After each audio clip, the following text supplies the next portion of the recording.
Hello, I'm Tamara Copeland, President of the Washington Regional Association of Grantmakers. RAG, as we shorthand our name, is a collective of foundations and corporate giving programs in Northern Virginia, suburban Maryland, and the District of Columbia. In 2015, a group of philanthropic leaders came together under the RAG umbrella to talk about how they might address the racial unrest that was affecting our country. They decided to heed the words of John Gardner, the founder of the independent sector and Common Cause. He said, "The first step in leadership is not action, it's understanding." We are embarking upon a learning journey. We've entitled it Putting Racism on the Table. Over the course of 6 months, we will explore the following topics: structural racism, white privilege, implicit bias, mass incarceration, the racial mosaic of America, and then look at how philanthropy is addressing racism across the country. As you're watching this video, we know that you are joining this learning journey with us. We hope that you will use the discussion guide that we have developed as you gather with your colleagues. Dr. Martin Luther King Jr. said, "We will not remember the words of our enemies, but the silence of our friends." I'm delighted that we are no longer silent. So at the Haywood Burns Institute, we have worked with over 140 counties around the country to establish a fair and humane approach for children in trouble with the law, for adults in pretrial justice, in trying to establish a fair and humane approach, and simply asking this question: how do we construct a system of positive, service-oriented interventions and consequences while maintaining public safety, encouraging participation in education and healthy habits? A cursory look at any local or state budget reveals that close to half of those dollars are spent on police, prison, and the judicial apparatus. Here's one county that we were in, and you could see over time the increase in that budget. Now, heretofore, so that's just one county. You could take any county, any place you go. One of the things that we first ask is what percentage of the total dollars are spent on the judicial apparatus, leaving the rest of the money for everything else, okay? Heretofore, we as a society were willing to pay any price we believe necessary for what I believe is a seductive but hollow phrase, law and order. And pay we have. Between 1971 and today, the expenditures for incarceration have increased a whopping 313%. This is the cost of increased incarceration. I would commend to you that if you ever want to see information and data and studies about the cost of justice, the Pew Charitable Trust really has that locked down. They spend a lot of time and do research. So here you can see how much money we have spent. And most people talk about 2 million people behind bars. The more important statistic is the 9 million people that we have under supervision that are not behind bars. So when you talk about the broader justice system, not just who's locked up, but who's on parole, probation, under some form of supervision, you're getting up to 9 million people. So over the years, we've instituted a war on drugs, brilliantly detailed in Michelle Alexander's book. I'm going to recommend it to you, The New Jim Crow. We've waged a similar war on children by criminalizing normal adolescent behavior. Here you can see this 6-year-old boy in Wisconsin that they are trying to figure out whether a prosecutor is going to charge a 6-year-old for playing doctor with a 5-year-old. That's a felony now, and actually could last with you a long time. So while we're doing this kind of behavior, while we're criminalizing what seems to be normal behavior, On the youth side, we're becoming the world's largest incarcerator. So here's the number on the youth side. I wanted to give you guys some fundamental frames. And this is the number on the adult side, which most people have seen. So what are we getting for all these big bucks that we're spending? Are we safer? Here's what we're getting for dollars spent. A recidivism rate nationally of about 60%. And you can see in this slide, 1 year at 60, 3 years out at 70, and 5 years out at 77%. That's the failure rate for the money that we're spending. Here's another slide on the costs and the recidivism rate in terms of how much you're paying per bed by states. Daily costs of secure confinement. You can see how much more it is than it is if you begin to do things in an unlocked setting. And we'll talk a little bit about that more. Now, what institution or industry could withstand a 60% failure rate and incredibly remain unchallenged about how they operate? What if your airlines were late 60% of the time? Well, they kind of are. Right. And if somebody came up with an alternative, we'd grab it instantly. Yet with this failure rate over the last century, our justice system continues to thrive. Not only thrive, remain practically immune from civil society scrutiny, and usurp funds from more humane, innovative, and better approaches. As a society, we have too often fallen prey and given tacit support to the tough on crime mantra, because who's interested in being victims of crime? There's no constituency for soft on crime. So we fall for the tough on crime mantra repeated every legislative session. And I'm demanding a rethink of the administration of justice for people and their families in order to promote well-being as the preferred approach to getting us safe and to achieving better results. Now, there is no doubt that we are at an important time in this country's approach towards the administration of justice. I say that because never in my career has the critique about the inadequacies of the old law and order, custody and control approach been so widespread and, most importantly, compelling and gaining traction.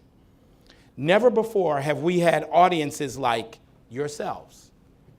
It's a lot of power in this room. Presidential candidates and others thinking about effective and humane ways to make us safe. Voices such as Right on Crime, you should check out their website. This is why fewer prisons are good for a Texas economy. We have never heard anything like that. Not building a prison in Texas is just oxymoronic almost. And so, indeed, even there, the law and order crowd is saying, wait a minute, is this the way we should go? The Koch brothers turning their attention to criminal justice resources. Democratic candidates turning their focus to a new mission. So the Koch brothers, along with, you've probably heard, Center for American Progress, the ACLU, they are all coming forward on this question about criminal justice because the Tea Party says that the justice industry is a big government program with a 60% failure rate. They liken it to welfare. It's like, what are we getting for these dollars? So there's that sense. There's the strictly economic approach. Really significantly is FBI Director Comey talking about how we need data, which in the criminal justice system, data, it's an extremely data poor system. If we were to go to any jail or lockup, basically they couldn't tell you who was there, and they certainly can't do it by race, ethnicity. And what he says is without complete and accurate data, we are left with ideological thunderbolts, and that helps spark unrest and distrust, which we have seen, and does not help us get better. We must get better.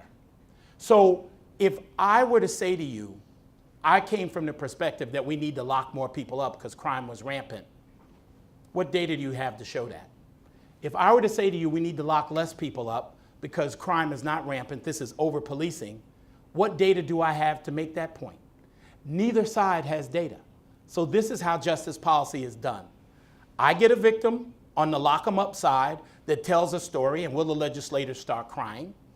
And then I'll get somebody that was in the system and was brutalized inside prison, and they'll tell their story, and will the legislators start crying? And the way we get justice policy is who cries the best. Whose story is so compelling that I'm moved to do something. But we can't do it with data. And that's because we as a society have said, just make us safe, tough on crime. We don't need it. So in this regard, I believe in the words of my friend and colleague, Paul Farmer. They're instructive when he states the protection of rights are not accidents. They are not random in distribution or effect. Rather, they reflect symptoms of deeper pathologies of power and are intimately linked to the social conditions that so often determine who will suffer abuse and who will be shielded from harm. And that's the justice paradigm. Who will suffer abuse and who will be shielded from harm? And these are not driven by behavior alone. There's an entire structure that goes to that question. And so we know that being shielded from harm is laden with societal values and structures. And for me, the backbone that supports our values as a republic here in the United States are fairness and equity in civil society's public institutions, regardless of status. And so here are the most recent numbers, just so that you can see where we are in terms of youth and adult justice. Here you can see a sociological earthquake. In 1985, when I was in the field as a young lawyer, you can see that this was a field in 1985 that was mostly white. If you're an 8-year-old child today, you can't imagine being synonymous with crime being white. The face of crime is what in your face you can imagine the face of crime looks like. 97, we started changing, and now you can see we're a system 71% young people of color, larger than the increase in the young people of color population. I know some of you may be thinking, but we are not a nation with 70% people of color, although you might think that if you listen to rhetoric lately. And the national detention rates, one-day counts, you can see the data is 2011. The data in the justice system is always 2 years late, always 2 to 4 years late. You just don't know. By the time it gets up to the feds, the numbers are old. But here you can see the rates per 1,000, and you can see where blacks, whites, Latinos, and Native Americans fit. Now you say, well, where are Asians or other races and ethnicity? They're not gathered. In many places in this country, Latinos are still counted as white. And so the justice data is not even, I mean, it's so basic. It can only show a system where the public has said, we don't want to know what you do, just keep us safe. And I just want to show the adults in terms of rates. You can see how many people by women and all that stuff. So in fact, fairness and equity should not be considered a luxury idea or ideal, but rather what I'm suggesting in my talk is that equity should not be considered affirmative action. It actually should be a necessity. That equity is the preferred approach to business. Equity should be the preferred approach to community safety as well. Our work at the Burns Institute involves engaging communities and systems professionals to change hearts, minds, policies, and practices so that when a 5-year-old throws a temper tantrum in kindergarten, handcuffs will never be a part of that response. Or when a girl is using a cell phone in class, she is not thrown to the ground, sustaining head injuries. That Jaisha Akins could be cuffed in preschool for throwing a temper tantrum, handcuffed for throwing a temper tantrum, is the most recent manifestation of a long history of race-based policies and practices of custody and control that is only half the story rarely told. Shocking. And everybody in that photo did their job in the way that it was supposed to be done. Nobody there would say that anything about them was racist. And it may not have been. This is the structural nature of what it looks like. So Harry Kondabolu has made a career, he's a comedian, commenting on 2042. That's his basic shtick. And that's the year that demographers predict people of color will be the numerical majority in the United States. It's a big, big deal. And we're beginning to see the beginning cracks in the fault lines. I live in California. I live right on a fault line. And so we talk about earthquakes and fault lines. You can begin to see it. While this idea lends itself to a wealth of material for comedians, it is no laughing matter for communities of color and the child-serving systems that are supposed to provide supports and interventions. Here you can see Manuel Pastor's prediction 2040. So the numbers keep moving, but they don't go further out. They keep getting closer and closer in as to when it is that this country will be a majority people of color. Now, when you're in Washington or you're in other places that are kind of, I don't know what I'd say, behind the times, even though they set policy, you will hear terms like majority, minority. And it's like, well, what is that about? It's like, what are you holding on to there? It is majority, I mean, that's just oxymoronic. It's majority, minority, it just is backward looking and doesn't make sense. It is a majority of people of color. That's what it is. So the unusual pairing, as I mentioned, of the American Enterprise Institute and the Center for American Progress released a demographic study, right, left, entitled States of Change. And this is what they were showing in terms of the demographic change. The report found the scale of racial ethnic transformation in the United States, this is their words, stunning. Now, they weren't doing this in the context of justice. This is in the context of elections, right? States of Change, American Enterprise Institute, Center for American Progress. And so what they were doing is, I mean, they're doing electoral college math when they were doing their demographic study.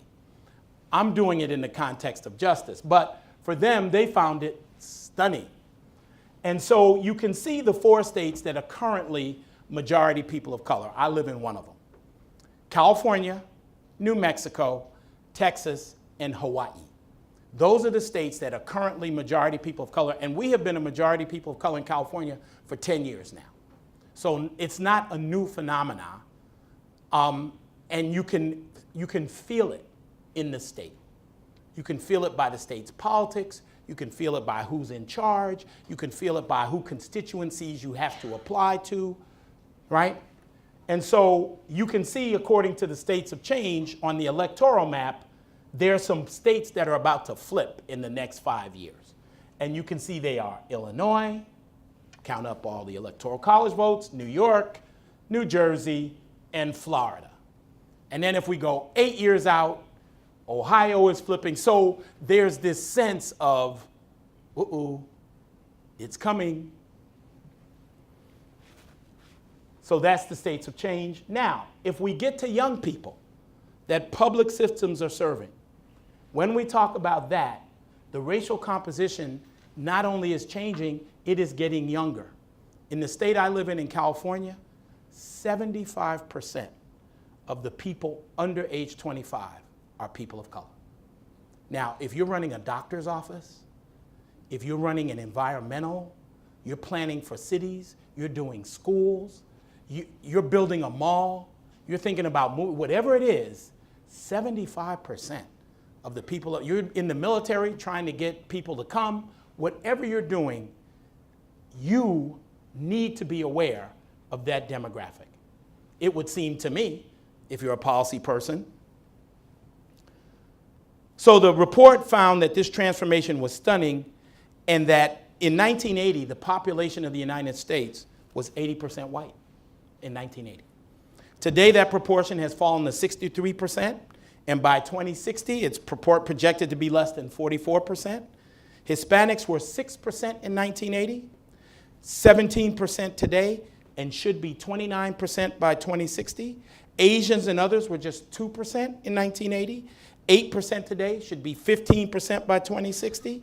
and blacks will stay the same, about 12 to 13% over that time period.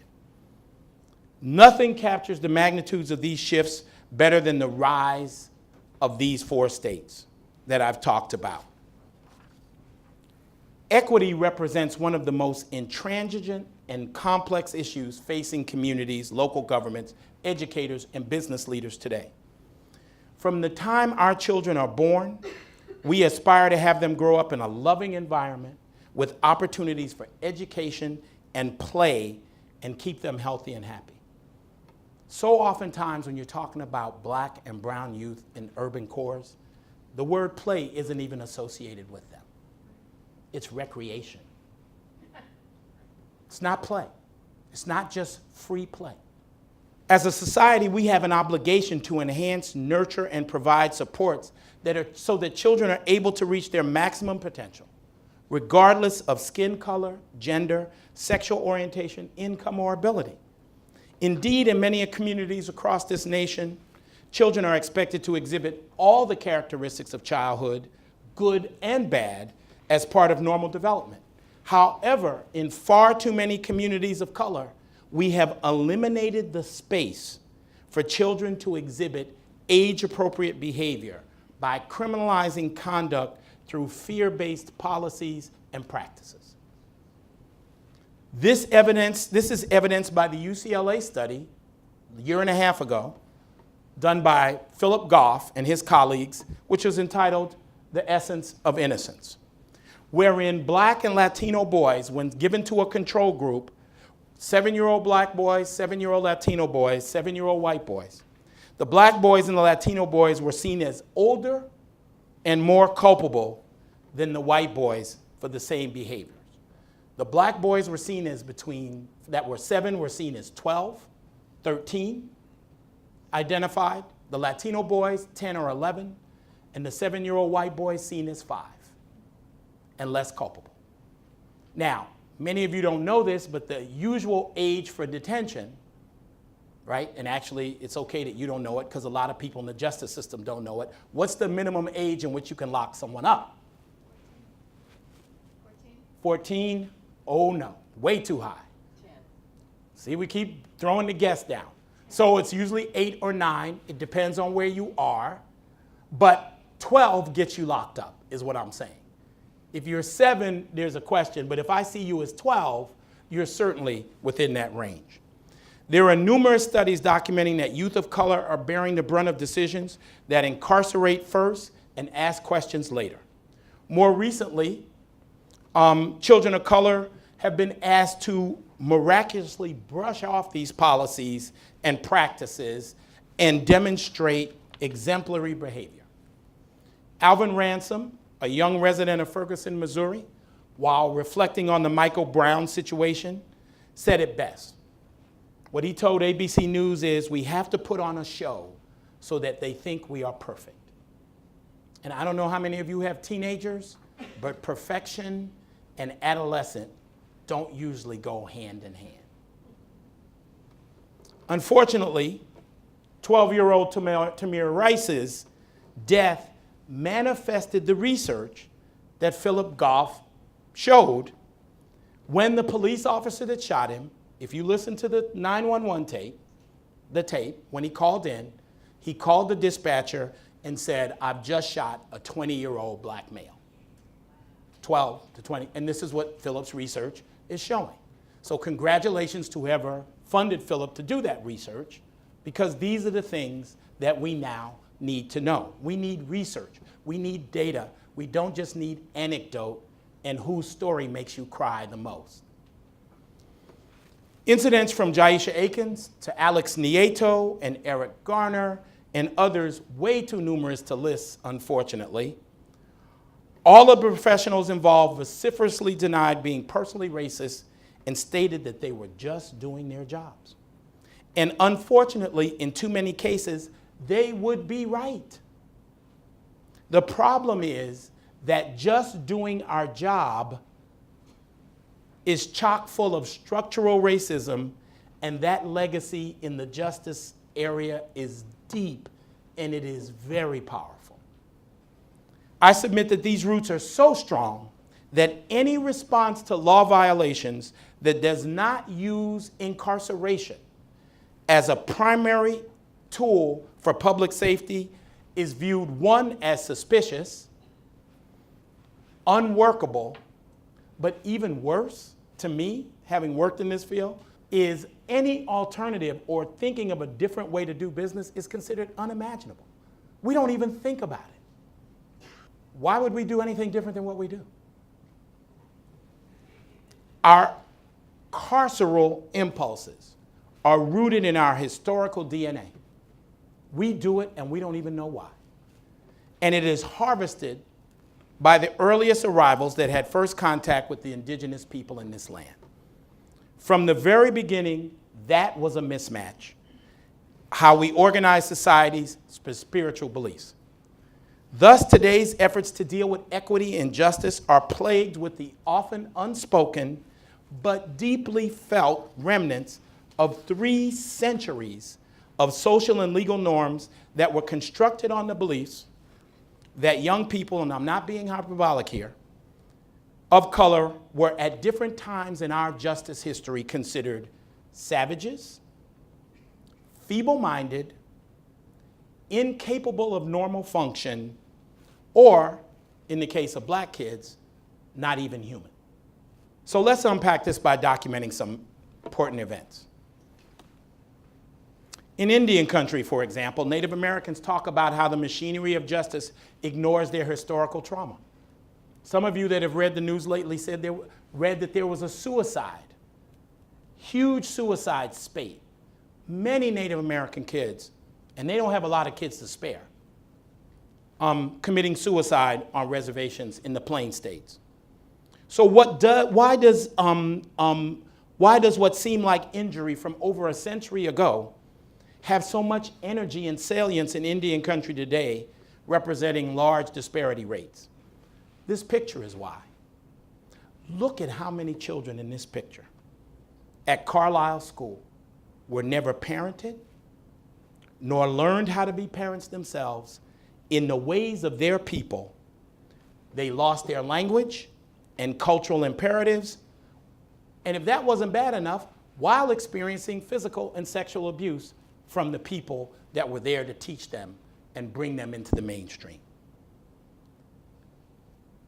So it is naive to believe that anyone can engage disparities by papering over the pain generationally and hurt that remains palpable in the here and now in the day-to-day courtrooms on and off the reservation. This reality cannot be addressed by tools, technologies,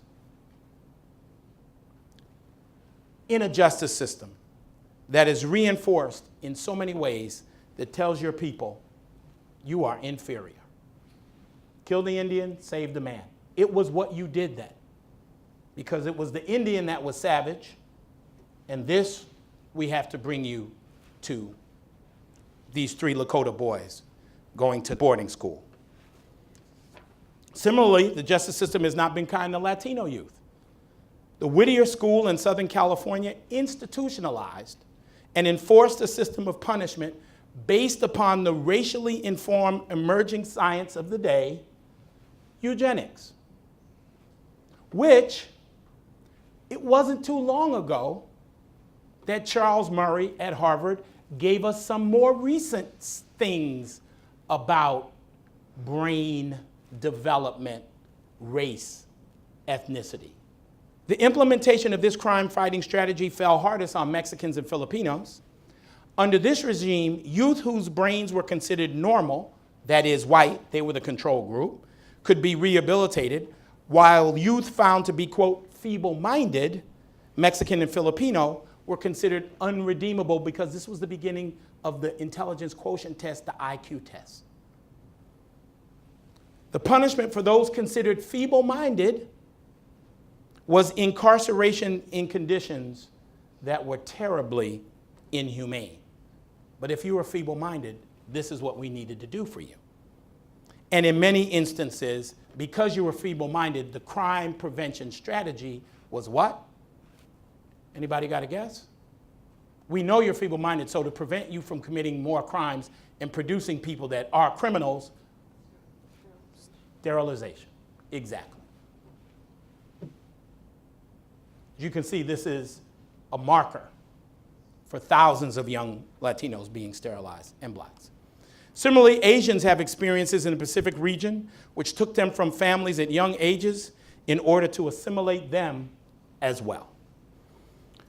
And finally, black youth and communities bear a significant brunt of state-sanctioned legal inferiority specifically embodied in the law and enforced by the justice system.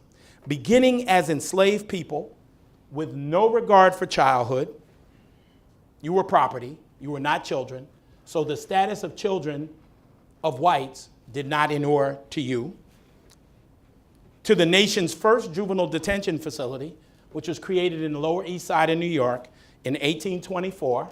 There's the New York House of Detention. Blacks not allowed. 1824. To the elaborate convict leasing system. What are you going to do with children that are not behaving well in the South during the slavery period? Put them with adults, convict leasing. And what are we going to do when slavery's over in 1865? We got all these black men running around? Convict leasing. To the execution of 14-year-old George Stinney in South Carolina, the youngest boy to be put to death in the mid-20th century for a crime he didn't commit of supposedly killing a white girl. It is no accident that folks in the black community are claiming that black lives matter. The point is there is a common historical theme that is a recitation of a painful reality of state-sanctioned and judicially enforced grievances that still live in the hearts and minds of many communities of color, and rightfully so. The starting point from an incident in many communities of color are totally divergent. Where we start, because we have in ourselves this. Indeed, this is what many communities of color ask, and what I'm hoping from this lecture series you begin to ask. When was the year? When was the moment? Can somebody tell me when we became a colorblind society? I mean, just tell me when we hit that, when that happened, it's that we became colorblind. As Melody Hobson said in her TED Talk, let's be color smart, not colorblind. Because we all see it. It's in our structures. It's just in our structures. Color smart requires recounting this very brief history to fully understand the entrenchment of ethnic and racial disparities in today's justice apparatus. Structural racism, a term you guys have confronted, is a term that I use in the justice sector gingerly. I don't throw it out cavalierly because it can close minds and it can shut down conversations, but it is the element that is so difficult, yet important, that you guys are grappling with in this series, in the alchemy of how race is lived, thereby determining who will suffer abuse and who will be shielded from harm. So I ask you to read this slide. I didn't make this up. Happened near me. I just grabbed it out of the newspaper. So we got 5 teenage girls busted on a girls' night out, weaving on the freeway at 2 in the morning, marijuana and alcohol in the car. 15-year-old driving in California, that's not allowed. You got to have an adult in the car when you're 15 and you're driving. But she's there. She got a learner's permit, though, so she's learning well. She's got a 14, 16. They've got alcohol that, as teenagers are wont to do, they've disguised, and they'll never find out, bless you, that there's alcohol in there. Why? Because we've disguised our alcohol in a Snapple bottle, the best stuff on earth. Officers search it, find the alcohol, find the weed. Girls told their parents they were spending the night at each other's house, but then they went to a bar in San Francisco. Officers issued a citation to the girls, and they were sent home to their parents. Somebody shout out, what ethnicity do you think these girls are? Which is what everybody says in every audience. I have a friend who's a high-ranking city official, first in DC, then in New York, in the justice sector. He has a 16-year-old daughter. He says to her before our friends are going out, I don't want to read about it myself. I don't want to read about myself in the paper tomorrow because you guys are out there doing something different. And what does the 16-year-old daughter say to him? He's white. He says, oh, don't worry, Dad, those laws aren't for us. They know. They know that we won't be hauled in for curfew. We'll figure it out. So today we must make a choice between two visions of justice, is what I want to put before you. One is our 300-year-old model of custody, control, and suppression. That's one model. And I'm advocating for the other, which is intervention, services, and an asset-based approach to changing behaviors. Because that's what we want. We want people to change behavior. And in this system, we use custody, control, and suppression to either never let them out or until hopefully they get so old they are not criminally prone. It's a very expensive and unproductive way to do it, in my opinion, and we don't feel safer after spending all this money and 60% recidivism rate.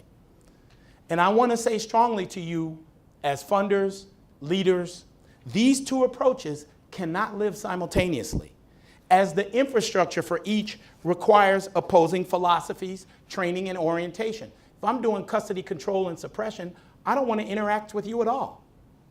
Get down, get your hands behind your head. Here's my spray. That's custody, control, and suppression. Intervention, it's a different training. What's going on? What's wrong? What's going on here? We de-escalate it. We are not using the tools and the training of takedown as our way. So these two they are different philosophies. This brings into sharp relief the choice of employing the status quo by using what I believe is retribution and detention, and that's what we get for that, or redirecting funds into proven public safety outcomes driven by authentic methods to change behaviors in favor of civic engagement. That's what we want. Methods that include a range of approaches, from using Jerry Teo, other people like him, his approach of Joven Noble,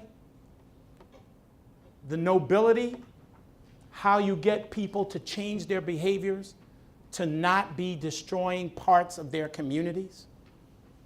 Or something started by one teacher in the DC schools here that everybody laughed at when he first started, mindfulness. All right, all you nutty 8-year-olds, we're gonna sit you down and you're gonna be quiet for 5 minutes. Ha ha ha, that don't ever work. Now everybody's doing it. David Lynch is doing it in prisons. He's mindful, he makes all those weird movies. Right? Bringing this notion of mindfulness. Quiet, taking time. Spiritual connections. Traditional therapies. Whatever works. Relationship building. Positive youth approaches challenge jurisdictions. Positive approaches to behavior change with young people and adults challenges people to positive, autonomous decision-making and behavior. It gives us the ability to try to be motivated from within, as everyone sitting in this room is. Promoting qualities such as creativity, leadership, altruism, and civic engagement, and serious reductions of violence towards everyone. And we know this works because it's working across the country. And the reason I know it works, because you're sitting here. If I asked you guys to fill out on that note card, the worst thing you did as a teenager, there's some felonious behavior in this room. But you're sitting here, a tremendous success. If we got quiet and we asked about what some of your kids or grandkids are doing, what they're struggling through, you will say, I had to marshal a lot to keep that young person from being that person. It's happening, it's there. What are we doing?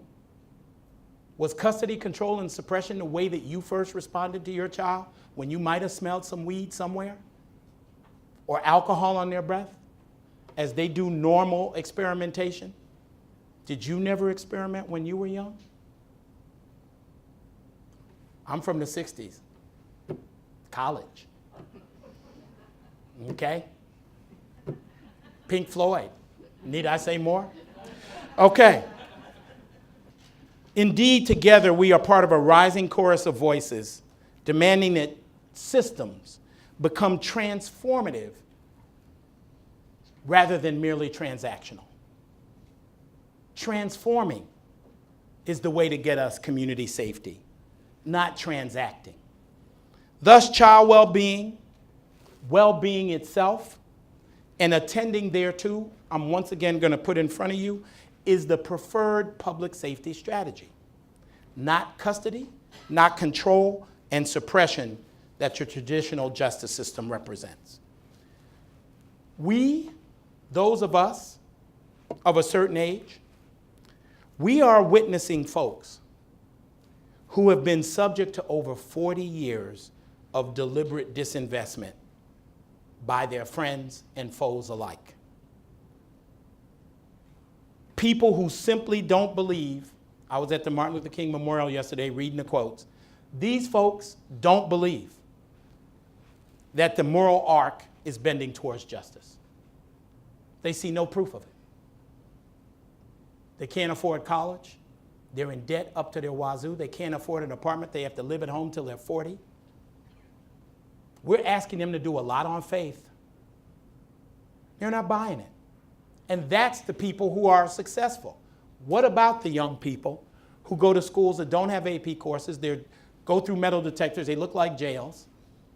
And they tell them it's for their own safety. So they are disrupting and challenging the status quo in uncomfortable ways. But they too are looking for a way forward that is equitable and safe. No one wants to be unsafe.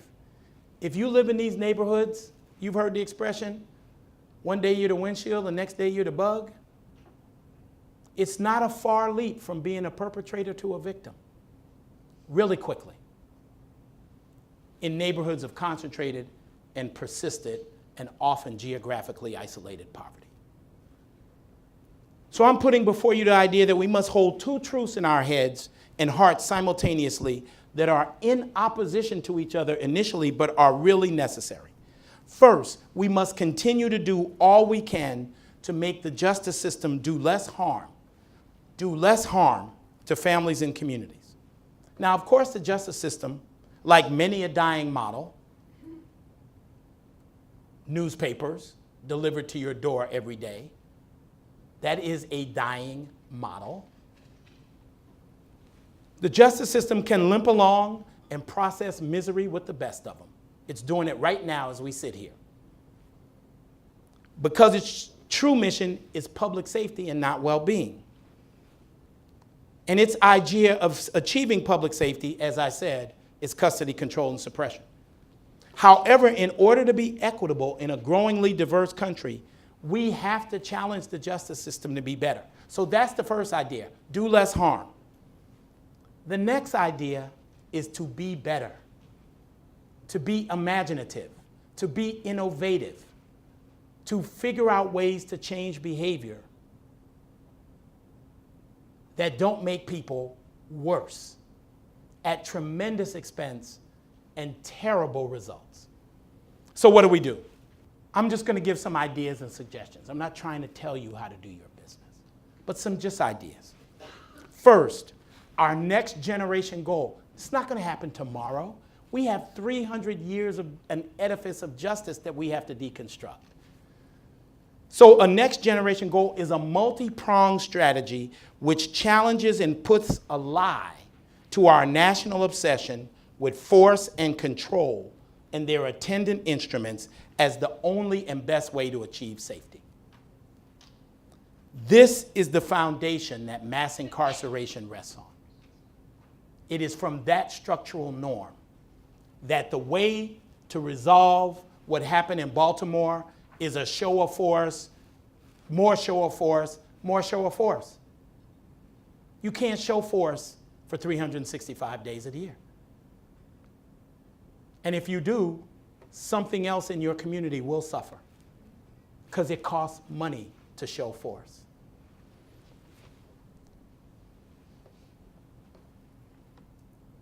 Mass incarceration begins in endlessly numbered courtrooms filled by folks from communities of color that are home to concentrated, persistent, and geographically isolated poverty. Now, I live in San Francisco, California. We are where Twitter started, at South Park, where the dude did his first tweet. We are home to Uber, where they basically took an idea that the gay community had to give each other rides after the bars closed at 2 in the morning, a service called Lyft with a pink mustache. They digitized it and have gone worldwide. We are home to all of these innovative corporations. And I guarantee you 95% of San Franciscans have never seen the Alice B. Griffith projects. It's in Bayview Hunters Point. It is in a neighborhood where, look at this, there is one way in and one way out. Now, I was in South Africa before elections, and the townships didn't have this. And that was during apartheid. What are you going to do if you're 16? Are you going to invite your friends to come see you through speed bumps and a fence that can be closed to trap you in? Are you going to tell your friends that's where you live? Are you going to be embarrassed? Which parents are going to let their friends go visit friends there? So you start hanging with people from your neighborhood, you get closer and closer and closer, and the people who police you see you as different, and you begin to see yourself as different, and you're in San Francisco.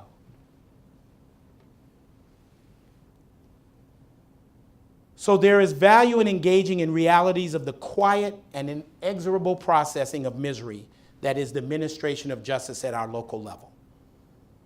For starters, you can help by incentivizing accountability at the county level. Here, our colleagues in Santa Cruz established a committee on racial and ethnic disparities, and they did a comprehensive analysis of their systems. You might, as community funders, incentivize people to do that in counties that you might work in this DMV. And the reason I say that is because many of you, I hope to give you this information as well. Most people in the justice system don't have this analysis. But there is no justice system. It's a decentralized grouping of autonomous agencies that, although they work together, they have no accountability to each other. The judge can't tell probation what to do. The prosecutor can't tell the judge what to do. The police can't tell the prosecutor what to do. So all these people have their chunk. None of them share data. Rarely do they work together. They all have their individual piece, and who falls through that crack are the folks of color in the persistent, concentrated, and often geographically isolated neighborhoods of poverty. And communities of color in the 3,100 counties in this nation are paying the price that none of these people have any responsibility to each other. Chief of Police, I'm independently elected. I have no responsibility to DA. DA, I'm independently elected. I have no responsibility. I only have responsibility to the people of, you fill in the county or city. So be intentional about the costs and benefits of how and where your philanthropy best contributes to changing this deeply entrenched structure. Pick a place. Be smart about it. Be strategic. We need research and scholarship examining the way Structural racism lives in the day-to-day administration of justice. You could start at where is discretion most used in this system by which of these agencies? We want to incentivize some research to find out what's happening in our community in that regard. The only place in the justice system where white people are overrepresented is diversion. That is, diverting them away from the system in every place we've been. Why aren't we having more people of color in diversion? Let's analyze that. Conditions, bail schedules. There are things that you can engage in. You don't have to do it. You don't have to change the system. You can incentivize research. You can incentivize pilot projects. You can incentivize things that give us information. We need you best to encourage and fund the newer voices of victims. There are victims out there in these communities who do not believe that incarceration and punishment heals their communities. Have we heard their voices? Or are the only victim voices lock them up, give them more time?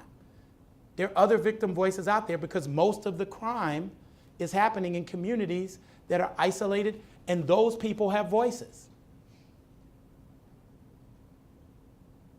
The nation was stunned by South Carolina in the shooting in the church, where people were like, we're not vengeful.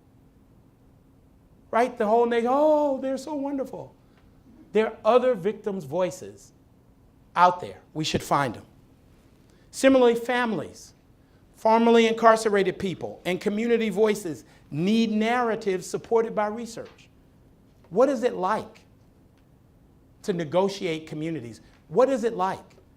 What is it like to live in a community where the face of government is law enforcement? That's the only face of government you see. What's the research in that? What is the implications of that? So we need to incentivize a jurisdiction to break down the silos between the important public systems of child welfare, health, mental health, and justice. For example, aren't there better ways for multiple sectors to come together for well-being, even if the law has been violated? So while this seems, and those agencies are these: services, schools, justice, health. Give me a sheriff, and that sheriff will tell you, my jail is the largest mental health facility in the county. That's what they'll tell you. The justice system is doing the services that its money is keeping us from using in the other sectors. And we just keep feeding it. And it just keeps failing. People, we have to be able to do something differently. And as more and more people of color come into this country, and this numbers change, we are foolish if we don't get ahead of this curve. So while this seems like a tall order, there's enough brain power, influence, and resources, if used wisely and strategically, to begin to turn this ship around. The challenge is to invest smartly. We do not need endless bucks to make needed changes, but rather we need to be well considered, smart, and strategic. This country knows something is amiss and unfair in how the machinery of justice treats people of color. It knows it. But they don't quite know and are hardly ever presented with an alternative that makes them feel safe. People know there's something wrong, but they don't quite know what the alternative is. Indeed, it has taken us hundreds of years in this country to even entertain the notion of real alternatives to the scourge of incarceration as a way to change behaviors. So I find one of the best spokespeople for this notion, for our fealty to this failed approach, to be Charles Dickens. Almost 200 years ago, in his famous work, A Christmas Carol, the ghost of Christmas Present reveals two children to Scrooge. The boy is ignorance, and the girl is want. Both are meager, ragged, and scowling. Want and ignorance. And Scrooge is so troubled by this that he asks, have they no refuge or resource? And the spirit answers him chillingly, are there no prisons? Are there no workhouses? Questions too often asked today for people with undiagnosed trauma, behavioral problems, and high social needs. Are there no prisons? Are there no workhouses? Can't we put them in detention, they will ask, if only for a little while. And Dickens is more on point in Bleak House, actually a book I finished, when he writes about the death of Joe. And those of you that have read Bleak House, this is just unbelievable. Joe is considered the lowest of the low. In 1820s England, if you're the lowest of the low, you are low.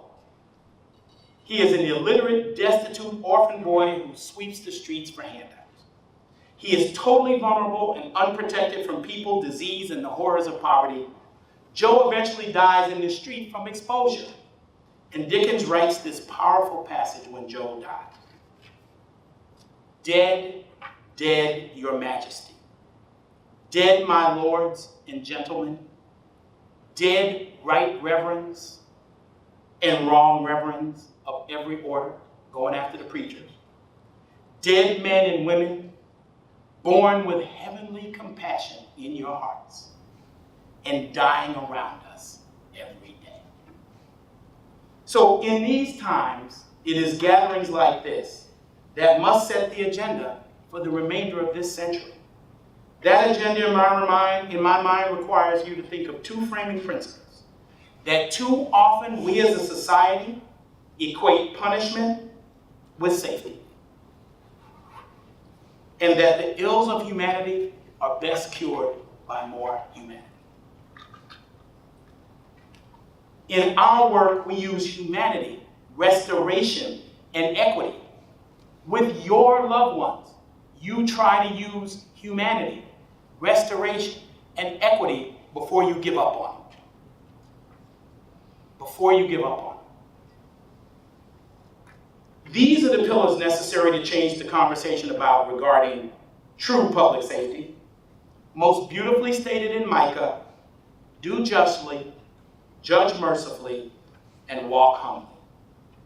So justice demands that we be creative in order to change the balance of power regarding decisions about who will be the keeper and who will be the kept, who will be the servers and who will be the served, and who will suffer abuse and who will be protected from harm. Thank you so much.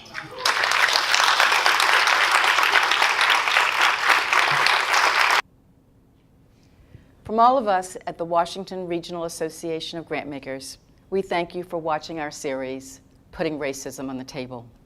We hope that you will use the discussion guide that follows at the end of this video, or that you'll go to our website, www.washingtongrantmakers.org, for more information.